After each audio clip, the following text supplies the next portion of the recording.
ഏതൊരു പെണ്ണും ആഗ്രഹിച്ചു പോകുന്നത് തന്റെ പ്രിയപ്പെട്ട ഭർത്താവിന്റെ സാമീപ്യമാണ്.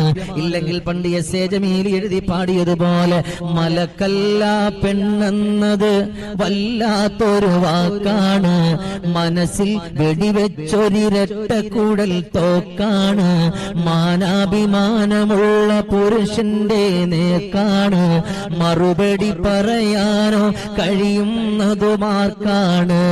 അതെത്ര അർത്ഥവത്തായ വരികളാണ്. ഏതൊരു പെണ്ണും ആഗ്രഹിക്കുന്നത് ആ പെണ്ണിന്റെ ഭർത്താവിന്റെ സാമീപ്യമാണ്. ആ ഒരു സാമീപ്യത്തിന് വേണ്ടി ആഗ്രഹിക്കാത്ത ഒരു പെണ്ണും ഉണ്ടാകില്ല. എന്റെ പ്രിയപ്പെട്ടവരെ, എന്റെ ശബ്ദം ശ്രവിക്കുന്ന ആണുങ്ങളുണ്ടെങ്കിൽ നമ്മളൊന്ന് മിണ്ടിയാൽ മതി, നമ്മളൊന്ന് സംസാരിച്ചാൽ മതി, ഒരു 5 മിനിറ്റ് അവരോടൊപ്പം ഇരുന്നാൽ മതി. അങ്ങനെ അവർക്ക് വേണ്ടി വന്ന സമയം കൊടുക്കാൻ നമുക്കൊന്ന് കഴിഞ്ഞാൽ അവർക്ക് നീ എന്തുകൊണ്ട് കൊടുക്കുന്നതിനേക്കാൾ അതാണ് അവർക്ക് ഏറ്റവും ഇഷ്ടപ്പെടുന്നത്.